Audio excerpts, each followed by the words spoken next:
জাদু, বদনজর বা শয়তানের প্রভাব থেকে বাঁচতে রাসূল সাল্লাল্লাহু আলাইহি ওয়াসাল্লাম আমাদের কিছু আমল শিখিয়ে গেছেন।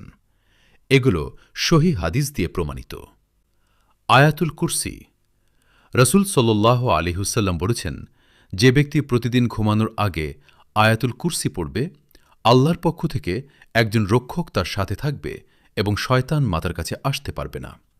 দ্বিতীয় আমল, সূরা ফালাক ও সূরা নাস। রাসূল সাল্লাল্লাহু আলাইহি ওয়াসাল্লাম নিজে প্রতিদিন সকাল সন্ধ্যায় এই দুটো সূরা পড়তেন এবং সাহাবীদেরও পড়তে বলতেন। তৃতীয় আমল, সকাল সন্ধ্যার আজকার।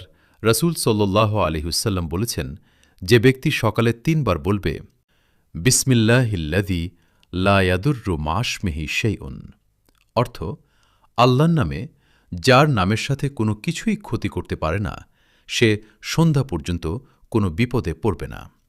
রেফারেন্স সুনানে আবু দাউদ, তিরমিজি।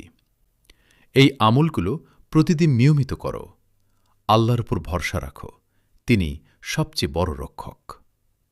ভিডিওটি উপকারী মনে হলে শেয়ার করো, যেন আরও মানুষ এই আমলগুলো জানতে পারে।